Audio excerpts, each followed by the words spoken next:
Agora sim, vamos lá. Oficialmente, vamos iniciar o nossa tarde de hoje. Sejam todos muito bem-vindos. Fernando, já estamos falando. Patrícia, Haroldo entrou agora. Rejane, convidada super especial. Cláudia, apresenta a Rejane, já que você é sua amiga, Cláudia, faz favor. Vou deixar para ela se apresentar, mas eu só vou dar uma introdução. A Rejane foi uma das primeiras parceiras que eu conheci, me identifiquei e na verdade, criei parcerias na minha transição para a área de pessoas. Então, né, um grande carinho, um grande presente que eu tive foi na Liret que a gente se conheceu. Então, desde 2016, talvez, 2016, a gente está firme e forte aí nessa parceria. Então, seja muito bem-vinda, Rê. Acho que você tem muito que compartilhar aí. A sua vida de consultora independente começou antes da minha, então Sim. vamos ver um pouquinho aí da sua trajetória. E só pegando o gancho da Cláudia, desculpa, eu já te passo a palavra, Rejane, mas só não posso perder o gancho, né? Que foi algo que a gente conversou em outros webinários nossos, né? Que justamente quando a gente fala, mas tem um outro consultor que faz exatamente a mesma coisa que eu faço, ele compete comigo? Eu falei, não compete contigo, ele é teu aliado, no final das contas, que é exatamente o testemunho da Cláudia com a Rejane aqui. Elas fazem, teoricamente, a mesma coisa, né? Consultoria em recursos humanos, mas elas não competem entre si, muito pelo contrário, elas se ajudam e crescem juntas, né? Então, Rejane, agora sim, desculpa, só não queria perder o gancho. Não, com certeza. Braços, né? A gente se ajuda nos braços, né, Rejane?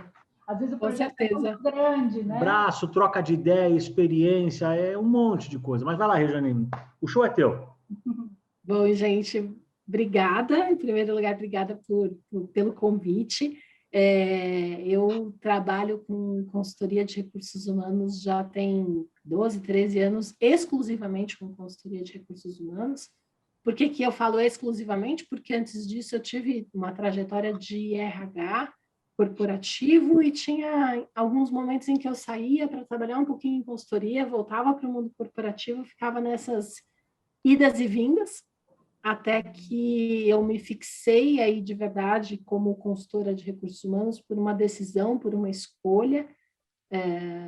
E eu sou psicóloga, fiz uma especialização em psicologia social, fiz psicodrama também.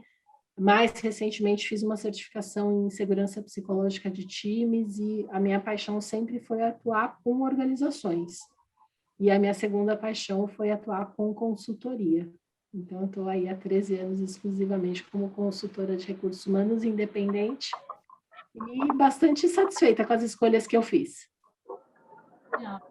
Rê, o que para você, qual foi aí o gatilho, e qual foi o principal motivador para você se estabelecer aí nessa carreira, né? Você falou, eu fui, voltei e tal, mas qual foi o momento que você virou a chave, realmente? Qual que era o motivador principal, os motivadores, né? Eu acho que é um conjunto de coisas, Cláudia. Eu acho que tem uma característica de personalidade, de estilo meu de trabalho. Eu sou uma pessoa que gosta muito de dar a minha cara para as coisas que eu faço. E, às vezes, dentro das organizações, a gente não tem muito esse espaço de dar a nossa cara, de fazer do jeito exatamente que a gente acredita. Eu acho que um outro fator é que talvez eu sempre fui uma pessoa que prezou muito pela opinião das pessoas, pela sinceridade, por aquilo que eu acredito que é correto, e eu acho que a gente tem que ser muito verdadeiro na nossa opinião. Cuidadoso, com amor, mas verdadeiro. E nas organizações, em alguns momentos, isso não é bem visto. Então, quando alguém pergunta a sua opinião, nem sempre a pessoa quer efetivamente saber a sua opinião. Ela está buscando aliados que concordem com ela. E aí, como consultora, dar a opinião é algo que é muito valorizado. As pessoas querem que você diga, aponte, comente, dê uma indicação. Como uma colaboradora, ou às vezes como uma líder ou como uma gestora, nem sempre a tua opinião ela é tão bem vista, porque às vezes diverge de algum objetivo da organização. E você, como consultor, não, você é uma opinião diferenciada, é uma opinião que parece que tem uma autoridade maior. E isso é uma coisa que me identifica muito, assim, com o trabalho de consultoria. Eu tenho opiniões claras sobre as questões, obviamente eu mudo de ideia, mas eu gosto de sentir que a minha opinião é valorizada, e como consultora isso acontece com muito maior frequência. Outra coisa, eu acho que é a liberdade, a autonomia e a flexibilidade de agenda. Muitas vezes, Cláudia, você sabe disso, a gente tem uma flexibilidade que faz com que a gente trabalhe muito mais, né?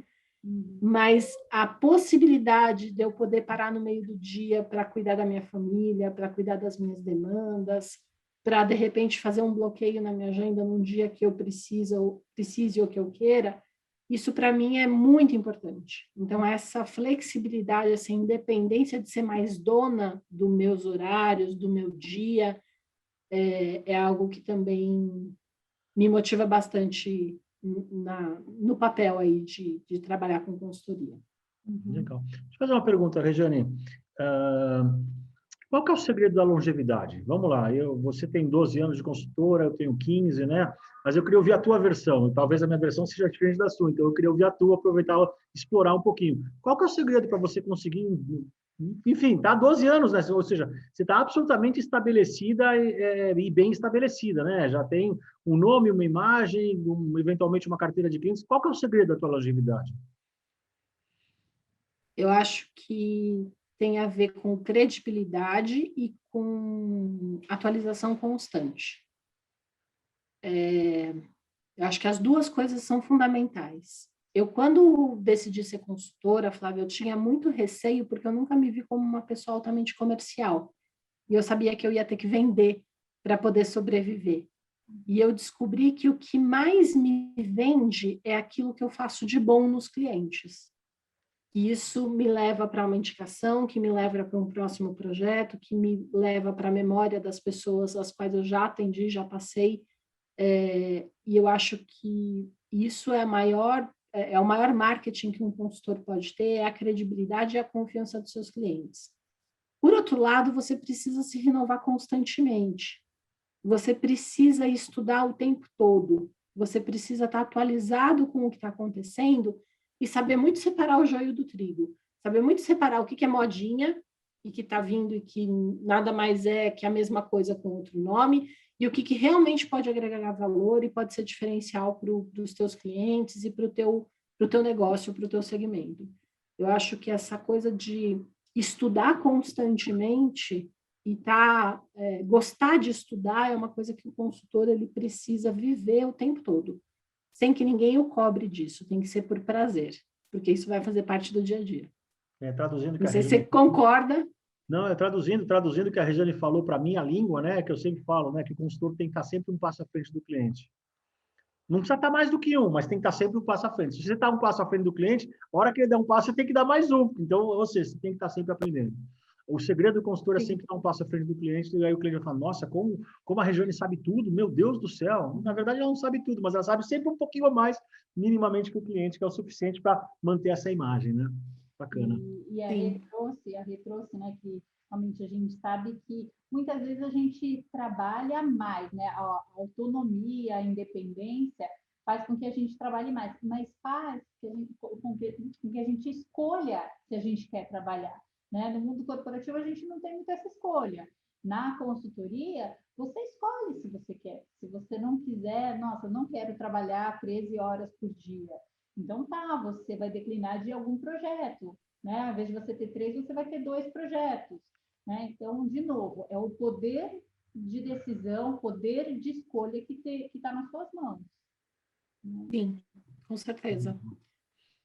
E o que no começo da sua transição aí, você gostaria de ter aprendido, que na verdade aconteceu mais lá para frente, né?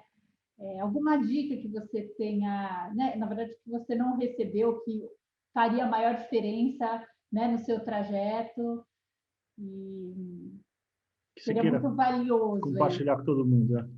Eu acho que, assim, eu tive uma situação onde eu já estava empreendendo, ainda num ritmo, pegando o ritmo ainda, né, de empreender, de ser consultora, e aí eu era esposa de executivo, e eu tinha uma certa tranquilidade para fazer isso. E quando as coisas começaram a ficar sérias, meu marido também resolveu empreender, também resolveu, né, vir para esse lado da consultoria independente, de ter os seus próprios projetos e de não ter mais uma carteira assinada. E naquele momento, a gente não teve muito equilíbrio em relação à nossa vida pessoal, à nossa vida profissional, e a manter o estilo de vida que a gente tinha enquanto ele era executivo. Então, a gente meio que demorou um tempo para perceber isso, sabe? A gente manteve o mesmo padrão de gastos, o mesmo ritmo de trabalho, as mesmas férias, só que a gente não tinha a mesma entrada, a gente ainda não tinha a mesma estabilidade financeira que a gente tinha naquele momento em que a gente começou. E isso foi um aprendizado enorme assim, para a gente falar, não, pera, a gente precisa readequar, e é muito interessante, Cláudia, que até os amigos mudam, porque os amigos que eram executivos, eles olham para a vida de um consultor, de um empreendedor, e eles falam, nossa, mas o cara estava tão bem, por que ele foi se enfiar nisso, né? Que ele trabalha muito mais, ele estuda muito mais, ele ganha muito menos, e ele tem um brilho no olho, né? Porque a gente tem um brilho no olho quando a gente começa a fazer um negócio que a gente gosta e que se anima e que está encantado, né? E é engraçado que até a rede de amigos muda, e você vai se aproximando de pessoas que também têm essa paixão pelo trabalho e que não estão no trabalho só pensando quando vão ser as próximas férias, né? Eu acho que a vida do consultor, ele tem muito isso, ele tem muita paixão. Então, acho que a primeira dica que eu dou é olhe de fato para esse equilíbrio de vida pessoal, de vida profissional, das suas finanças, de entender como é que você vai operar, tenha um fôlego financeiro. Mas eu acho que, essencialmente, você precisa estar muito apaixonado pelo tema que você vai se dedicar, porque vai depender de muito esforço, vai depender de muita dedicação, vai depender de, muitas vezes, abrir mão do teu final de semana para poder fazer um curso, para poder estudar, para sentar para fazer uma proposta, porque você tem que trabalhar durante a semana e fazer uma proposta à noite, muitas vezes, né? E se não tiver paixão, vai ficar impossível de você tocar. Então, tem que ter muita paixão, muita vontade de querer estar naquele tema, porque senão é difícil mesmo. Então, acho que a dica é essa. Faça algo que você está apaixonado. E a gente tem até um desenho aí de uma tríade, né? Não sei se você lembra dela, mas fala, né? Precisa ter o conhecimento, precisa ter a paixão e precisa ter o mercado. Essas três coisas, elas precisam andar juntas, né? Na verdade, se você tem paixão, tem mercado e não tem conhecimento, na verdade, essa é a coisa mais fácil de se adquirir, de administrar. Vai atrás de conhecimento, vai estudar. Mas se você tem o conhecimento, o mercado, não tem essa paixão, não vai durar muito tempo, né? Aquilo vai te cansar, né? E se você tem a paixão e tem o conhecimento, não tem o mercado, você morre de fome, né? Sim, então, exato. realmente, essas três coisas, elas têm que andar muito juntas, né? Pode falar, Rê. Eu queria Não, desculpa. fala. Não, vai lá, Regiane, depois eu faço pergunta.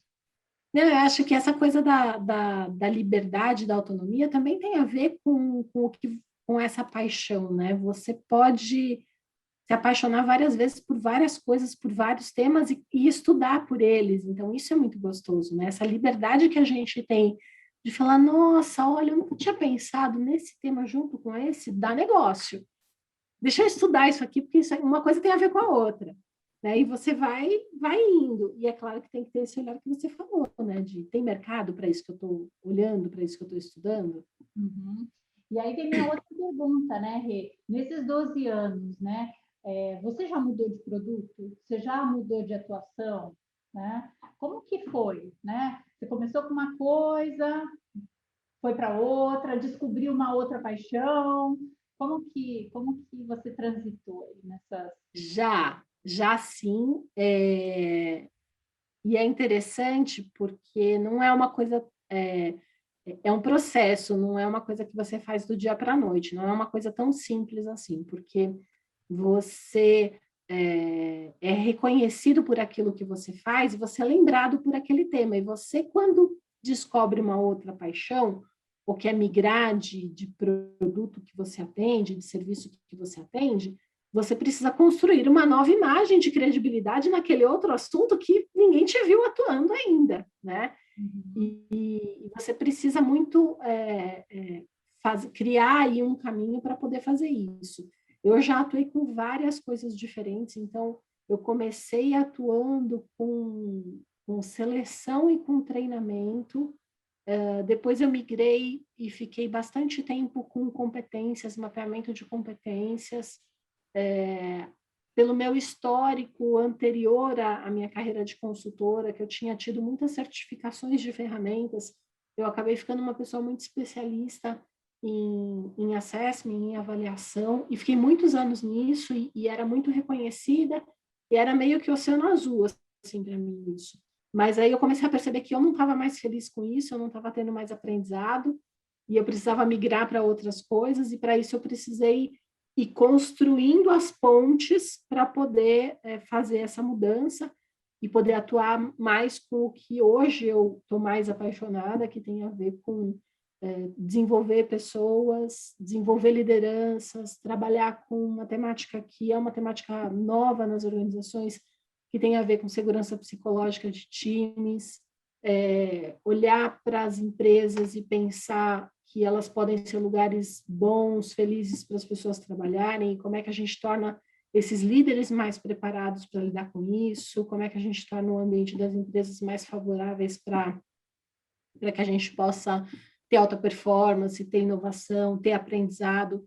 Eu tenho falado muito desde o ano passado das empresas em transformação e dessa necessidade, dessa mudança e dessa transformação ser algo amigável, ser algo gostoso, ser algo fluido e não doído, sofrido, porque a gente vê muita gente nesse lugar de sofrimento por conta da quantidade de mudanças que o mundo nos exige, né?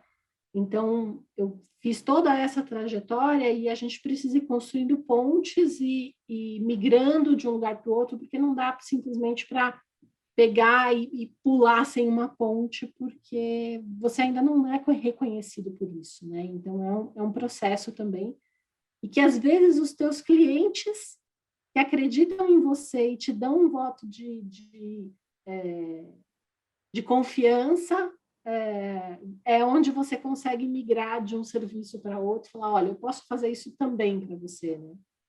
Então, os clientes também nos ajudam nisso. Do que você não sente falta do mundo corporativo? Você fala, graças a Deus que eu me livrei disso. Puxa, eu acho que como consultora, a questão de não ter que ter tantos dedos para aquilo que eu falei lá no começo, de dar a minha opinião, né? De quando eu sou chamada para uma reunião, é porque as pessoas efetivamente querem a minha opinião de consultora. E eu acho que o mundo corporativo ele é muito cercado de cuidados e um ambiente muito político e muito espinhoso, às vezes, que você não tem a leitura completa do cenário e você fica pisando em ovos. Então, isso é uma coisa que eu acho que eu não sinto falta. Outra coisa, Flávio, as rotinas anuais, assim, me desespera pensar assim, que eu fico com dó dos meus clientes quando eles falam assim para mim, agora eu entrei na época de fazer orçamento. Eu falo, graças a Deus eu não tenho que fazer mais orçamento. Eu estou na época de renovar os acordos de performance. Eu falo, que bom que eu não tenho mais que fazer isso, sabe?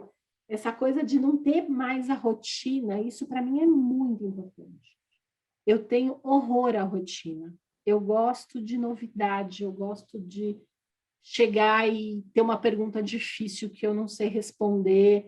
Eu gosto de que alguém venha e fale assim, você já tocou um projeto de XPTO? Não, mas vamos descobrir como é que é. E eu gosto disso, sabe? Eu gosto do frio na barriga. E eu acho que quando você está numa organização, você tem muito pouco frio na barriga e muita rotina.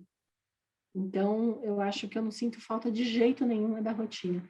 Acho que até da rotina de ir e vir, assim, sabe? De todo dia ter que estar num lugar com as mesmas pessoas, eu acho que o mundo de consultoria ele é muito rico por causa disso, porque cada hora eu estou com gente diferente, com assunto diferente, com problema diferente, com empresa diferente. Então, isso é encantador para mim.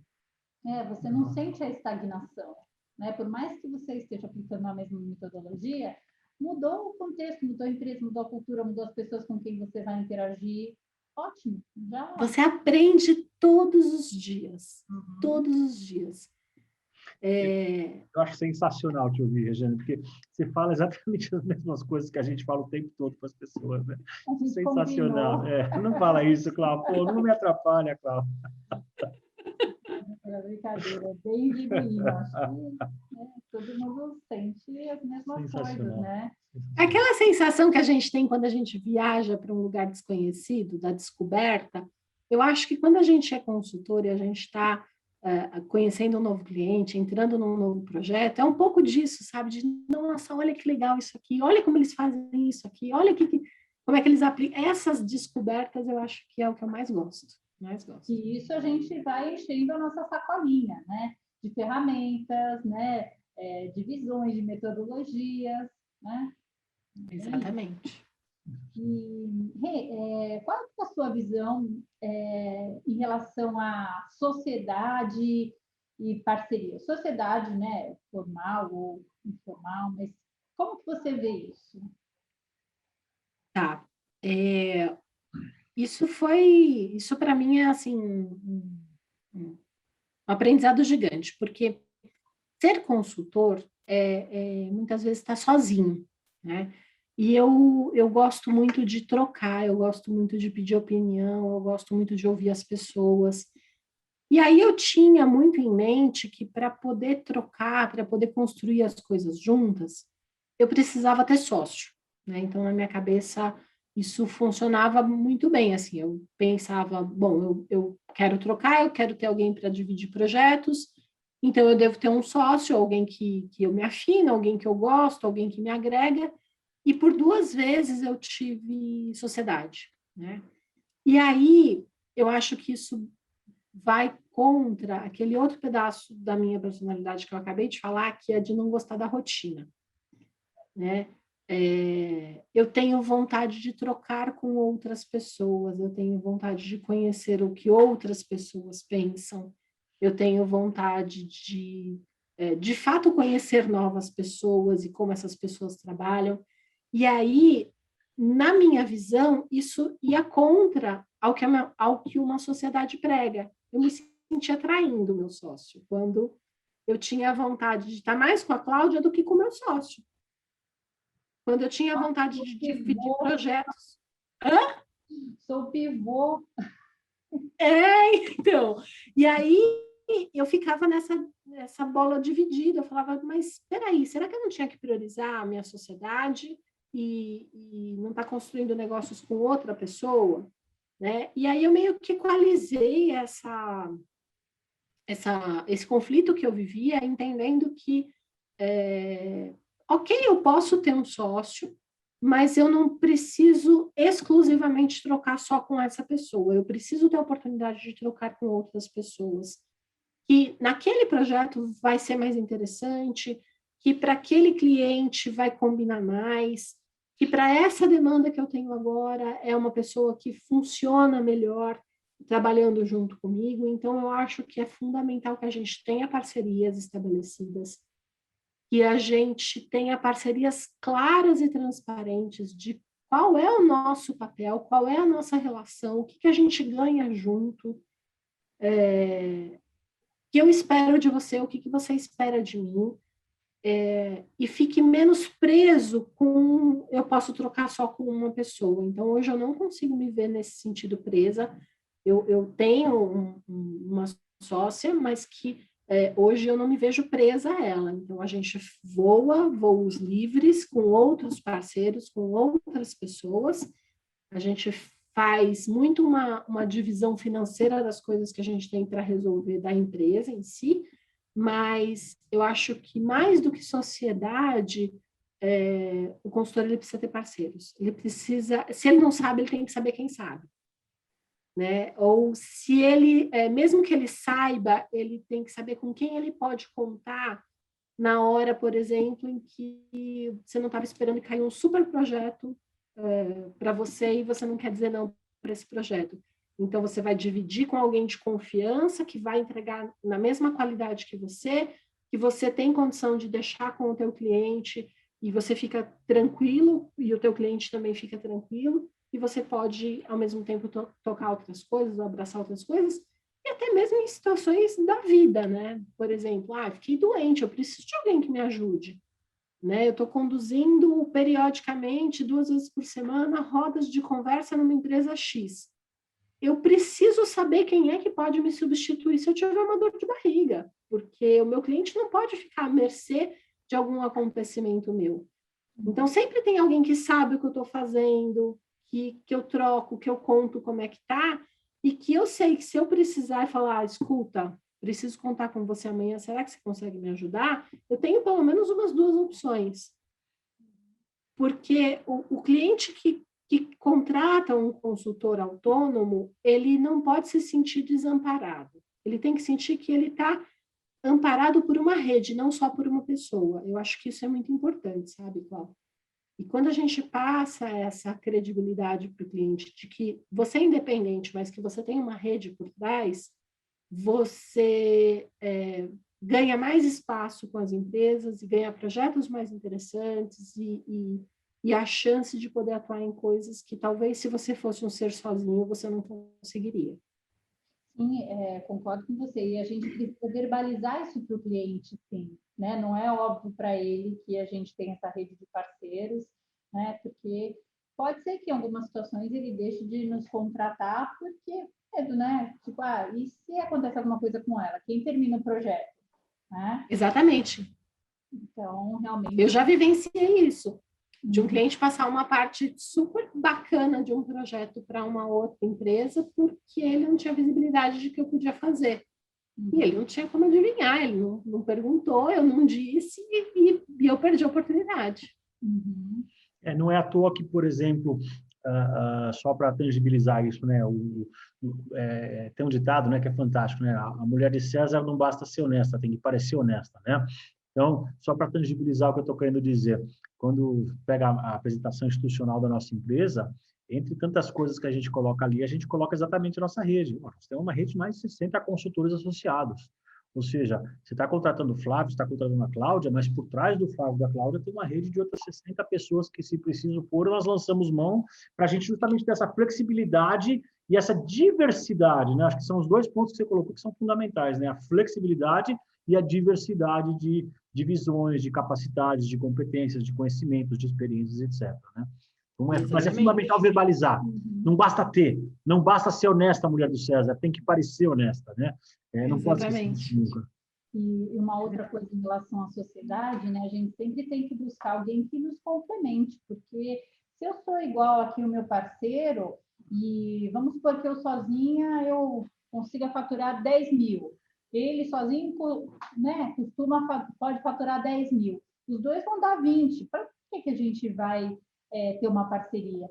Eu costumo dizer que a soma tem que ser 1 mais 1 igual a 3, porque senão... Né? Obviamente, você tem com quem trocar, mas você pode ter com um parceiro que não seja seu sócio. Então, tem mais ônus do que bônus nesse caso, né? Ter parceiro. Agora, vamos supor que você seja extremamente técnico e você encontre um parceiro que seja extremamente comercial. Pode rodar direitinho essa parceria, né? E é muito comum, às vezes, quando a gente busca a sociedade, a gente tem a tendência a buscar pessoas que são muito parecidas com a gente. Poxa, a gente se dá tão bem, é tão legal, tão bem a nossa conversa. Provavelmente é porque vocês são muito parecidas. E aí alguma coisa fica faltando.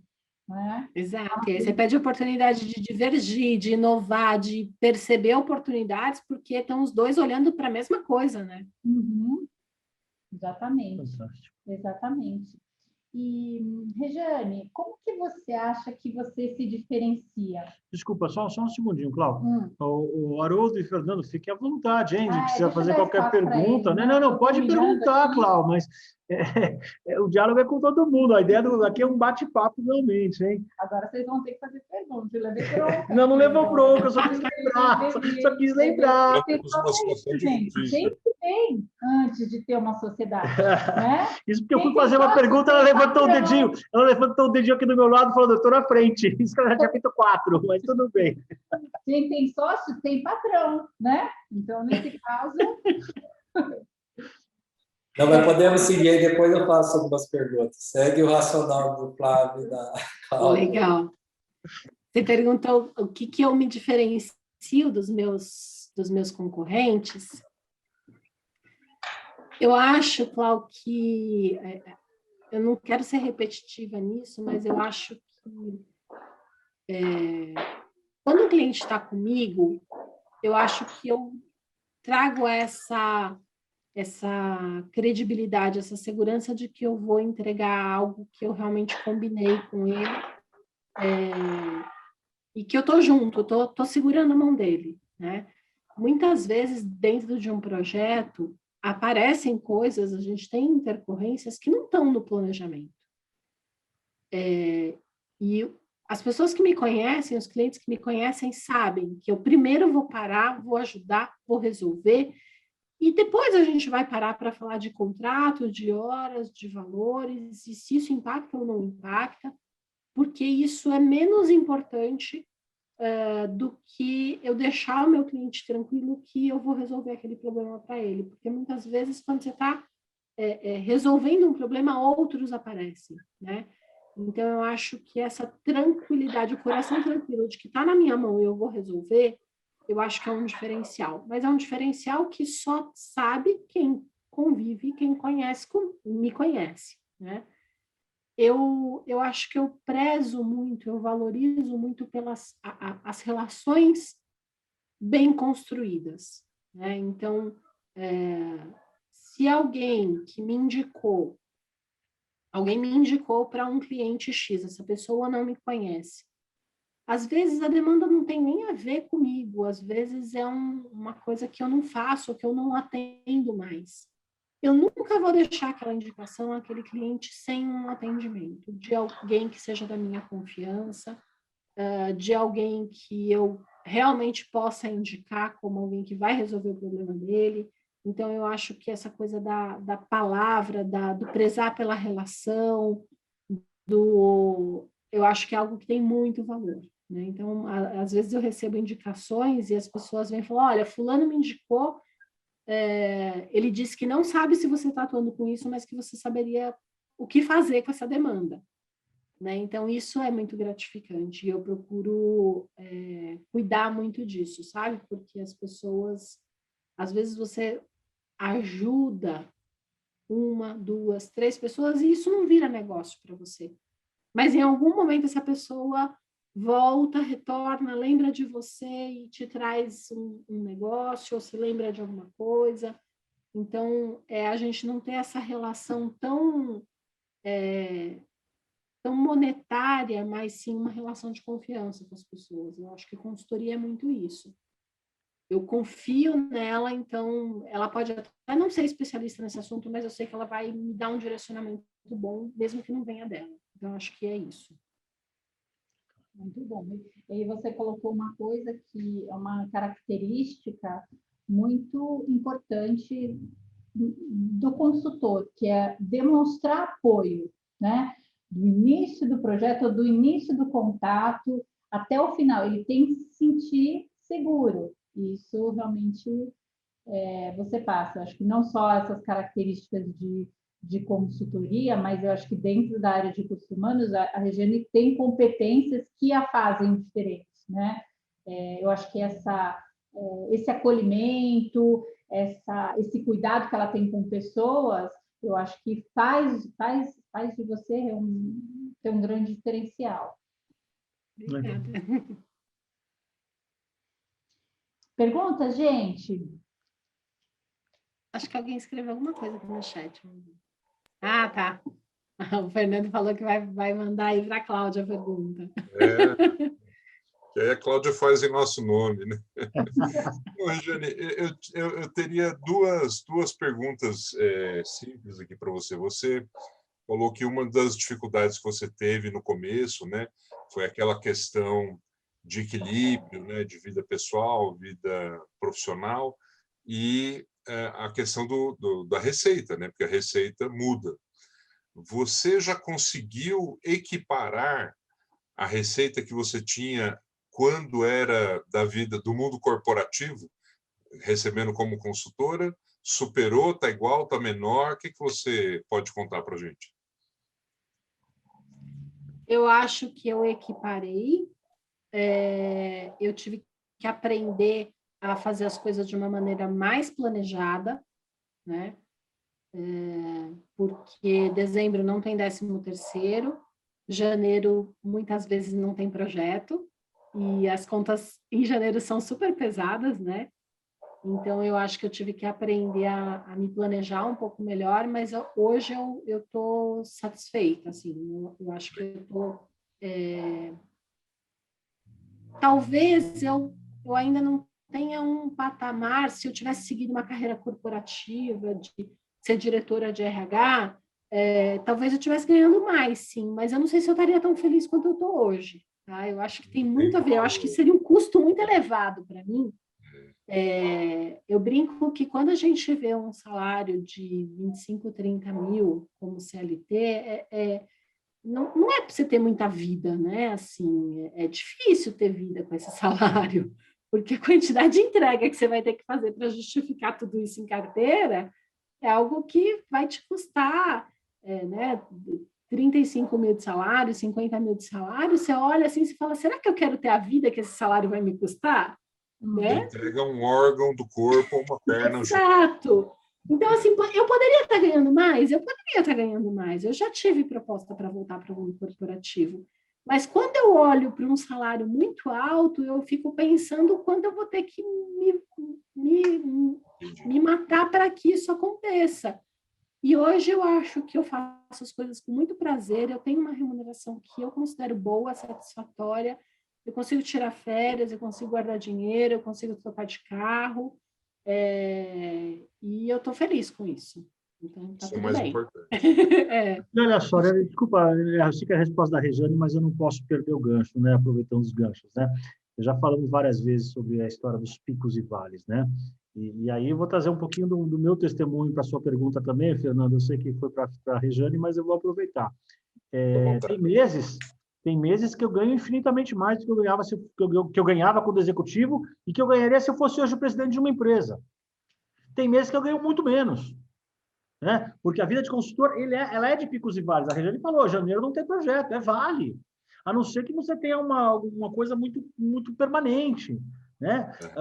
Na média, e aí só para te trazer mais uma referência, Fernando, eu diria que eu ganho a mesma coisa, até um pouco mais do que eu ganhava quando eu era executivo. Mas aí, com isso dito, mesmo que eu ganhasse menos, vale a resposta da Regiane. Não vale o rim, entendeu? Não vale o custo do rim, ou o custo da perna, ou o custo do olho, que é o que as empresas hoje exigem de um alto executivo, né? E quanto vale viver mais feliz, né? Isso faz toda a diferença também. Não tenha dúvida. Eu falo isso para todo mundo, né? A felicidade que eu tenho na minha vida profissional dos últimos 15 anos, eu nunca tive ao longo dos 20 anos anteriores, antes de eu me tornar consultor. Legal. Isso é muito fato. Isso não tem preço. E se você me permitir, Regiane, eu queria fazer mais uma Claro. pergunta bem prática, né? Fernando, tá abusando, Fernando. Puxa vida! Não, me permitam, pela amizade. Né? É o seguinte, isso apareceu hoje para mim, né? Qual o critério que você usa quando você vai fazer um trabalho em parceria? Então, você não tem toda a competência para o projeto, você precisa alocar alguém da sua rede que vai te ajudar no projeto. Como é que você faz isso? Como que isso se materializa, se operacionaliza, né? Inclusive na questão financeira, as divisões aí entre vocês? Eu acho que tem uma questão de proporção de trabalho que cada um vai ter. Eu sempre combinam esse valor antes, né? Então, eu imagino que dentro daquele preço que eu dei, eu estimo... eu gosto muito do jogo transparente, assim, né? Quanto você se sentiria à vontade, ou quanto você cobraria para fazer esse trabalho para mim? Como que é para você? Quanto que você tem cobrado para... e aí eu sempre vou tentar, nesse jogo de transparência, entrar num denominador comum entre a gente, entre aquilo que eu cobrei do meu cliente e aquilo que é possível eu dividir com você. Eu procuro sempre... eu não gosto de apertar as pessoas financeiramente. Eu gosto que as pessoas se sintam felizes com aquilo que eu vou poder pagar. E vai ter projeto, já aconteceu isso, várias situações com a Cláudia, por exemplo. Cláudia, nesse tem mais margem, dá para a gente conversar melhor. Cláudia, nesse está apertado, vai ser investimento nosso, você topa? Né? Então, dependendo do nível de relação que você tem com esse parceiro, você consegue ser mais transparente e falar, ó, investimento nosso ou não, nesse daqui dá para a gente tentar lançar um valor maior. Muitas vezes também é uma coisa de construir o preço junto com a pessoa, né, Cláudia? Muitas vezes a gente faz isso. Cláudia, eu acho que vale tanto, como que é para você? Eu acho que isso é ok para mim. Então, beleza. Então, vamos jogar dentro dessa margem que a gente nós duas vamos estar confortáveis com esse valor. Mas eu acho que... e essa coisa do preço, do valor, do quanto a gente vai cobrar, do quanto eu vou pagar para o meu parceiro, eu sou muito transparente, porque, como eu falei, eu não sou uma pessoa altamente comercial e negociadora. Então, muitas vezes, quando um cliente meu pede uma proposta para mim, eu viro para o meu cliente e pergunto, quanto você vai poder pagar por esse projeto? Para eu adequar a minha proposta. E é muito interessante, Fernando, porque muitas vezes vem uma resposta totalmente diferente daquela que eu estava imaginando. Às vezes para mais até. De eu achar que um projeto valeria 10 e o cliente falou, olha, até 17 funciona. Beleza. Tá? Então, eu muitas vezes... para não ficar trabalhando muito tempo numa visão irrealística de quanto o meu cliente pode pagar, eu pergunto para o meu cliente, para esse projeto você está mais ou menos com que orçamento? Para a gente conversar e para eu fazer uma proposta que tem coerência para você. Olha, eu acho que eu nunca escutei de um cliente meu, não posso te falar. E é tão mais confortável porque você sabe que a proposta vai, a única discussão que vai ter é sobre o que você vai entregar, como é que vai ser, quais são as etapas, ou se tem alguma dúvida, muito menos focada enquanto o valor financeiro. E só pegando o gancho da Rejane, Fernando, semana que vem, segunda-feira que vem, nesse mesmo bate-horário, nós vamos falar de precificação. O tema da semana que vem é precificação. E de fato, assim, acho que não tem certo e errado na maneira como a gente aborda, né? No caso da Rejane, né? Talvez assim a proximidade, de novo, esse relacionamento que ela constrói antes de qualquer coisa, pode fazer com que ela se sinta super à vontade de perguntar, né? Qual que é o seu orçamento para fazer esse projeto? Às vezes a coisa vem, né? Às vezes um pouco atravessada, você ainda não teve essa oportunidade de criar esse relacionamento. E aí é mais natural que a gente faça o orçamento e as expectativas sejam discutidas em cima daquele número que você colocou, né? Se foge muito do que o cliente tinha aí de budget, ok, vai existir uma negociação aí, né? Mas não tem muito certo e errado também, né? Maneira como você se sente confortável.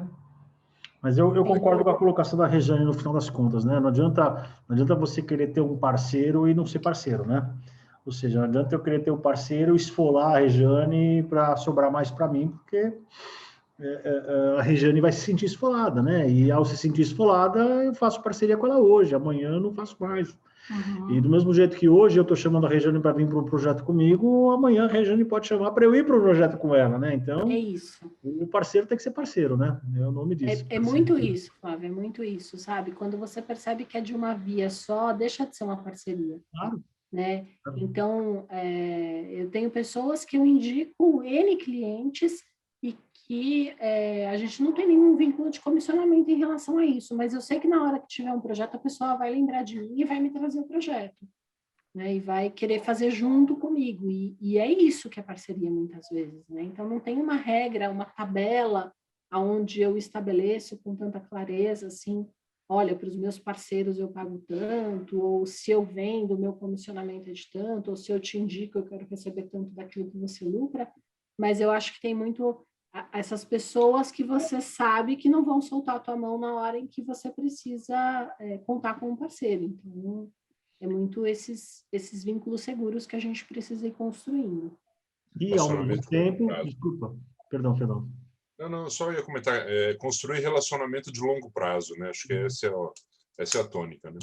Obrigado, mas, ao mesmo tempo, também não tem nada de errado de você ter um acordo com um parceiro teu dizendo o seguinte, olha, os negócios que você me indicar, eu te remunero 5%, 7%, 10%. No mundo da consultoria, a remuneração comercial por indicação varia de 5% a 10%. Esse é o que você vê de prática no mercado. Não tem nada de errado também. Não tem nada de imoral ou ilegal num negócio desses. Claro que é uma liberalidade de você querer ou não querer receber essa remuneração, porque no final das contas é isso. Você pode não receber a remuneração, mas você sabe que lá na frente volta, né? É o que a gente fala aqui toda vez quando a gente termina o nosso webinário aqui no Clube da Consultoria, né?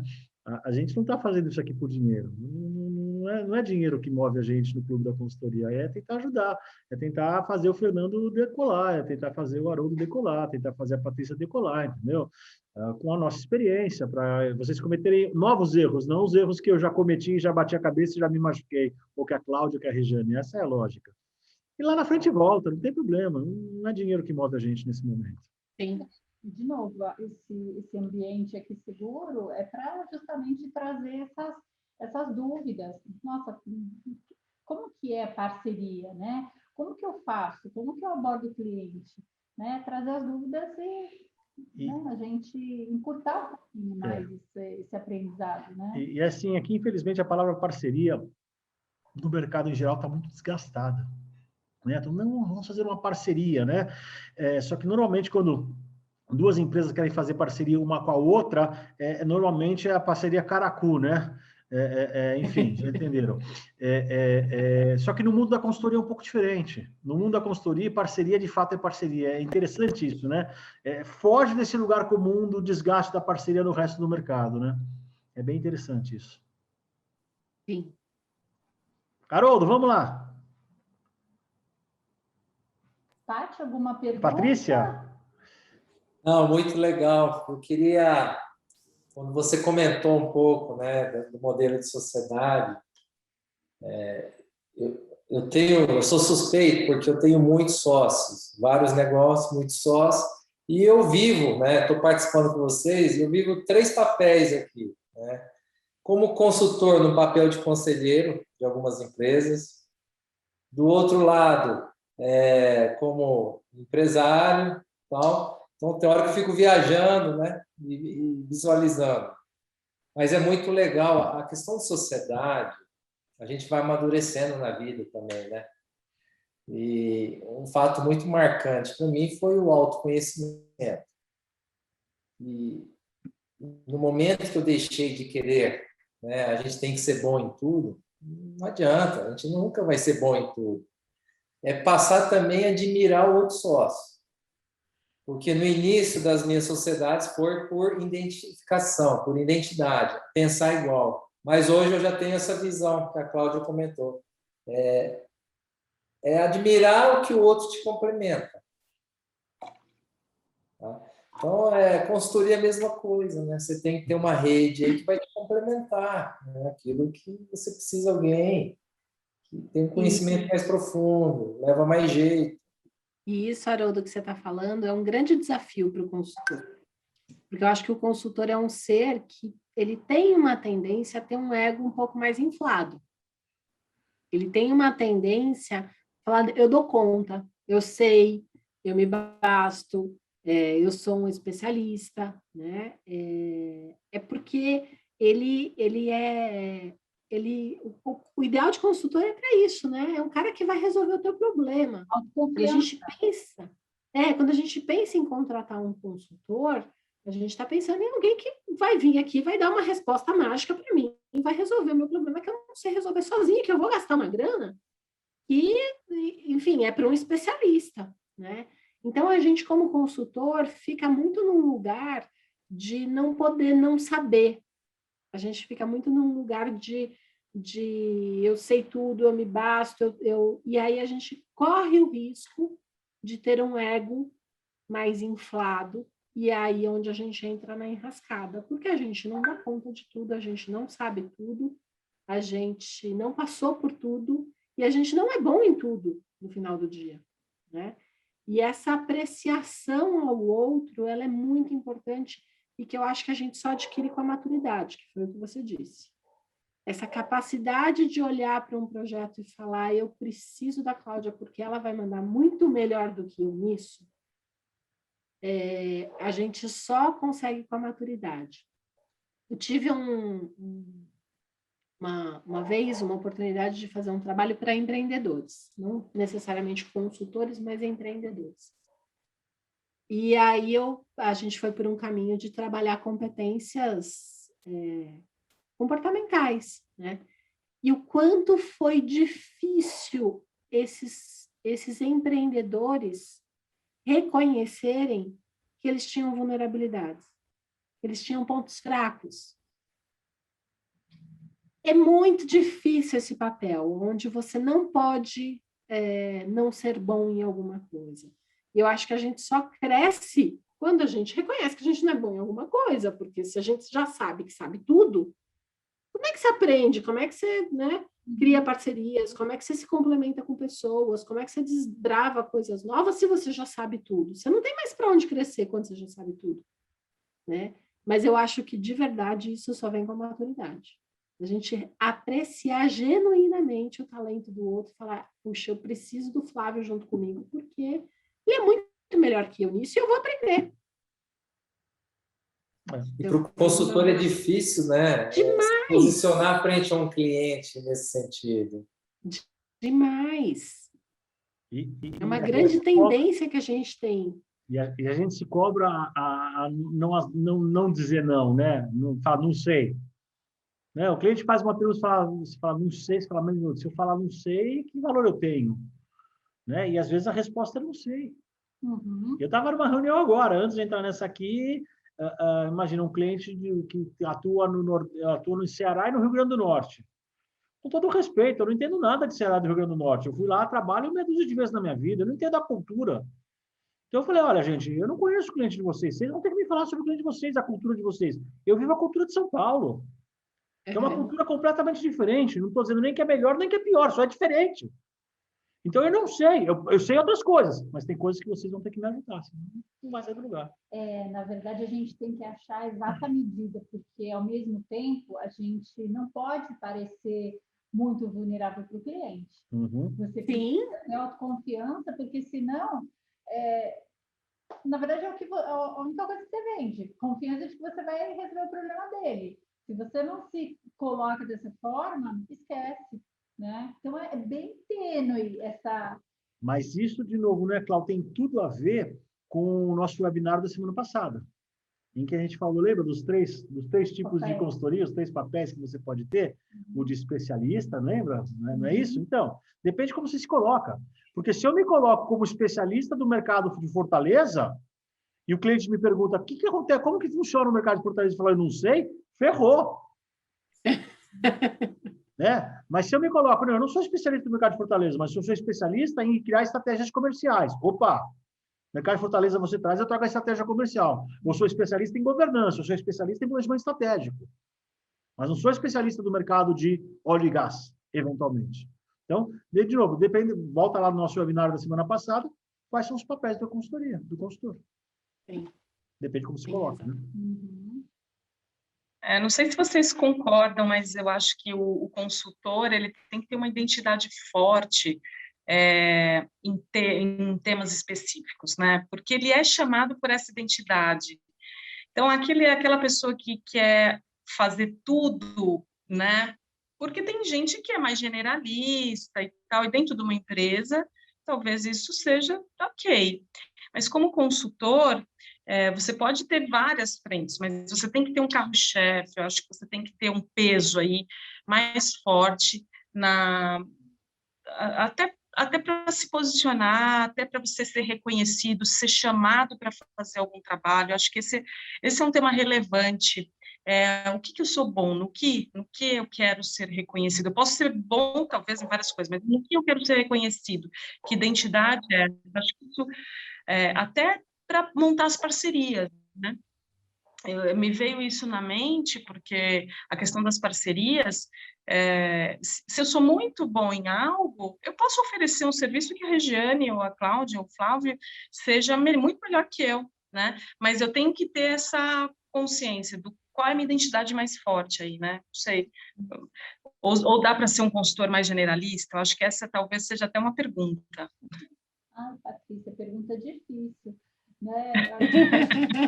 Eu tendo a concordar com você, né? A gente fala muito das competências, né? O T-shape, né? Que você tem que conhecer uma variedade grande de coisas, mas se aprofundar em uma, né?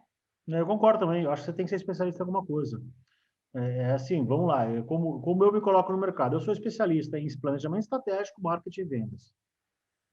Né? A Cláudia é especialista em RH estratégico. Ela tem uma especialidade, eu tenho uma especialidade. Mas eu tenho um cliente que precisa de um... Outro dia eu estava trabalhando num cliente, o Haroldo sabe o que eu estou falando, estava trabalhando num cliente que eu desenhei a DRE para o cliente. Eu sei desenhar uma DRE? Sei. Eu me coloco como especialista em DRE? Não, mas eu sei. Eu fui lá e resolvi, porque o meu conhecimento era suficiente para resolver. Mas eu não me vendi, não. Eu vou vir aqui, vou resolver toda a tua parte financeira, porque eu vou desenhar a DRE e o diabo 4. Mas eu fui lá e resolvi. Mas você tem que ter uma especialidade, sim. Eu concordo contigo, Patrícia. Acho importante. Porque, assim, deixa eu contar uma história muito rápida para vocês. Deixar isso claro. Se vocês repararem, prestem atenção próxima vez que vocês forem no mercado ou forem ver uma propaganda. Se vocês forem procurar cremes dentais, vocês vão ver que não tem nenhum creme dental que resolve tudo.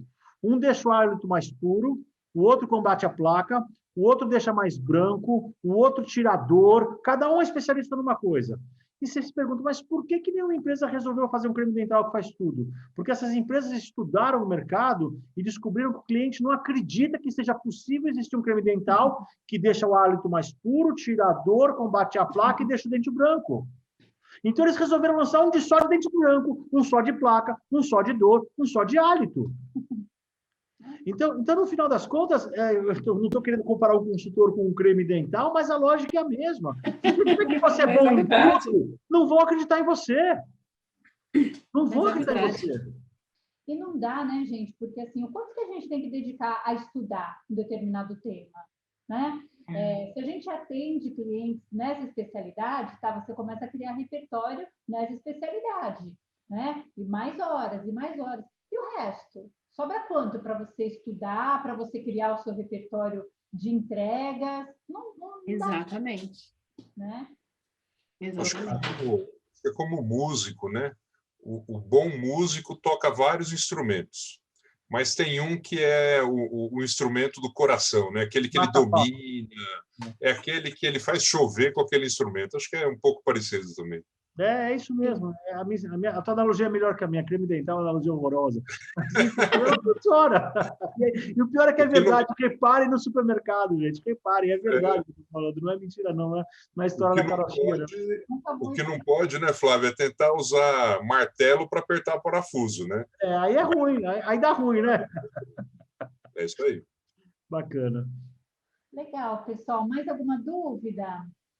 Já estouramos o horário, gente. 7h05. Passa rápido quando a gente se diverte, né? Meu Deus do céu. É muito gostoso poder falar dessas coisas, assim, revisitar o que a gente já vivenciou e aquilo que a gente acredita e poder dividir. É muito, muito prazeroso.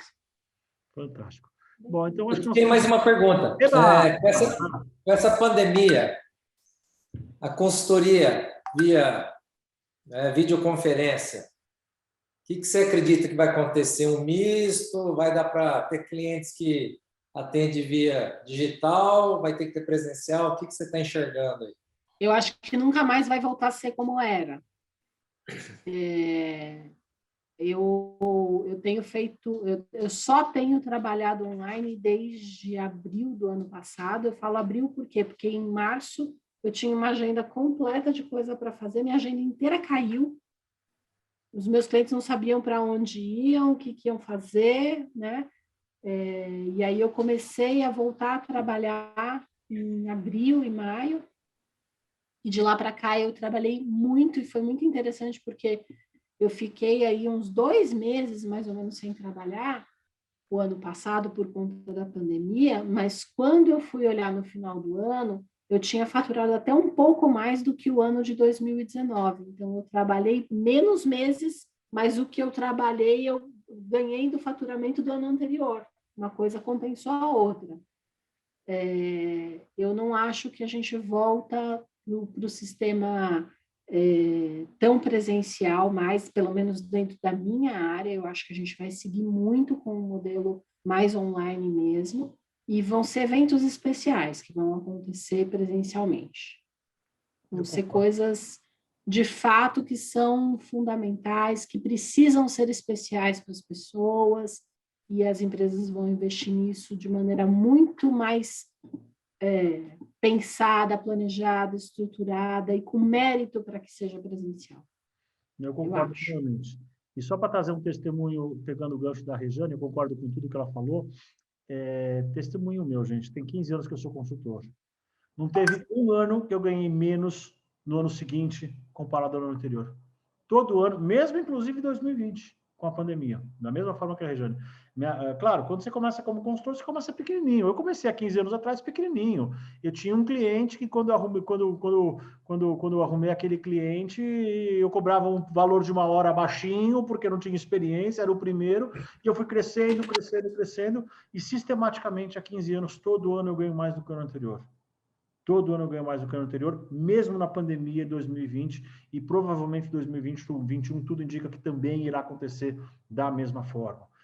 Mas eu concordo, o modelo presencial, 100% presencial, na minha opinião, ele está completamente descartado das possibilidades. O modelo híbrido misto, eu acho que é um modelo futuro. Isso é fantástico, isso permite que a gente consiga atender, como hoje de manhã eu fiz uma reunião com um cliente que está em Minas Gerais, à tarde eu fiz uma reunião com um cliente que está no Ceará, e entre as duas eu fiz uma reunião com um cliente que está em São Paulo. E ainda fiz uma conversa com um prospect, com um potencial cliente que está em Sorocaba. Quer dizer, você imagina quando que na minha vida eu podia imaginar no mesmo dia eu falar com Minas Gerais, São Paulo, Fortaleza e Sorocaba? Nunca, era inimaginável, porque ninguém aceitava que eu fosse fazer uma consultoria por videoconferência. Só que hoje a tecnologia me permite tudo isso, então não volta atrás mesmo. E ainda fazer a sexta, né? E ainda depois do almoço eu tirei uma sonequinha. Deu uma meia horinha ali, eu deitei na cama e tirei uma sonequinha. Da 1h30 às 2h, tirei uma sonequinha. Verdade. A Cláudia, não era para ter falado, Cláudia, mas já que nós estamos no nosso ambiente seguro, né? É isso mesmo, teve sonequinha da 1h30 às 2h. Que é uma delícia, por sinal. Com certeza. Fantástico. Aí. Rê, super obrigado pela sua participação. Né? Adoro ouvir você falar, sempre me agrega. E espero que todos tenham gostado, tenham aprendido também aí com a Rejane. Ai, gente, muito obrigada. Obrigada pela lembrança. Você sabe que eu adoro vocês. E sempre que a gente pode estar junto, para mim é um presente. Então, obrigada aí pela oportunidade de conhecer o Haroldo, o Fernando. E é isso, gente. Contem sempre comigo. Fantástico. Semana que vem, mesmo bate-horário, 18 horas, vamos falar sobre modelos de precificação, que já teve uma pequena prévia aqui hoje, mas nós vamos falar bastante sobre isso. Tá bom, gente? Valeu, gente. Boa semana. Obrigado. Tchau, Rejane. Valeu. Prazer. Obrigado, Rejane. Obrigada, gente. Até mais. Tchau, tchau. Tchau.